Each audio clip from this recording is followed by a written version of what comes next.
Makain to, green pa man. Saan ni pagkaon? Kainin mo nga. Diretso lang? Ay, pwede day kaon ng paghilaw? Ang samandi ay. Yahay man. Oo. Lagyan mo ng asin. Really? Ayan o. Picturean mo. Marami naman. Ganyan pala yung almond.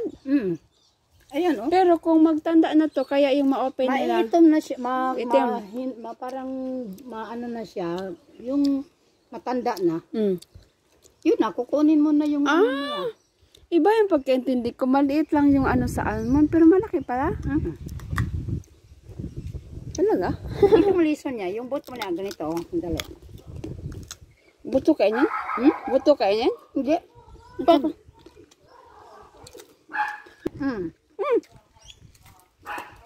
Nakain ko yung buto. Yan ang nuts, oh. Saan? Ayan yung malami. Lami. Hindi. Yan yung masarap. Pag maano na siya. Tama na. Lagyan mo ng asin. Almond.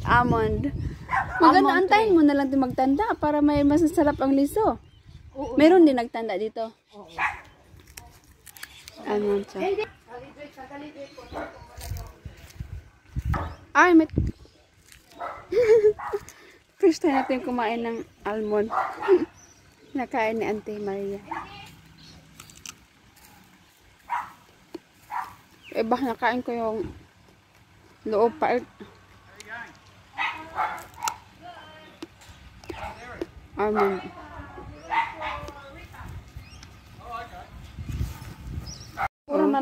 Ura man min naghimo sa hani, nag-extract. Ay mo. Atong asa man nagkuha og B, ano, B? kana diha. Di ba asa mo para ibutang dira So dapat may ang B naara sa palibot mo ana ra diha o nara sa sulod. Ang B magsursuri na diri mag-sip og mga nectarine. Yan yung ana ra sila dinha. Oo, pag makas na i-wax, didha na sila. Mag standby. Ila tong sudlan. Pero hindi sila mag standby dito sa sulod ang mga B. Hindi na sa gawa nila og mga kanang dito sa tanom. Ana sila. Ang pagkaintindi ko talaga na naglagay kayo ng maraming B dyan, tapos nalagay din kayo ng ilang yung tirahan. Ang frame kasi ito ang wheel na ganunin mo para ilagay mo dito yung frame. Tapos yung honey, habang kinutuyok yan, bababa yung honey. Yan pala.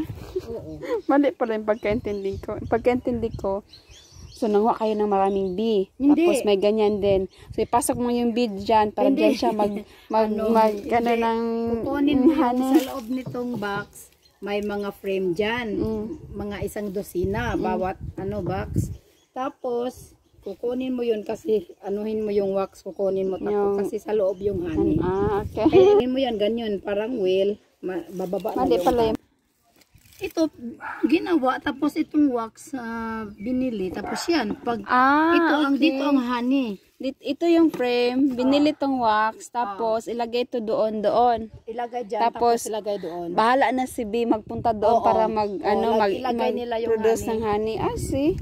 Astig. Kaya organic. Meron silang watermelon. Ang cute. Ang kapatid ko dati, maraming watermelon. Ang lawak. Ayan maraming maliliit. Ayan, malaki na, Joy. Saan? Ito maraming maliliit. Ayan Matamis din, nakatikim kaya na? Oo. Ayan, maraming maliliit pa na. Ayan, malaki na. Dito yan. Nakaka-happy. Ito, maliliit. So many watermelon. Ay, mahaba siya na watermelon. Ayan, marami nga. Aray. Ilang araw, makaharvest na kami. Ayan, Ito. Ayan, 2 yan dyan. Cute. Yan. Watermelon, Saka ito. Ana sila te, pag mudako daw niya, kani expose sa sun, baliktad din mo daw para yung kabila naman, ang expose. Yan nagtatago. Astig, diba? Maka-harvest na. Oo, dali.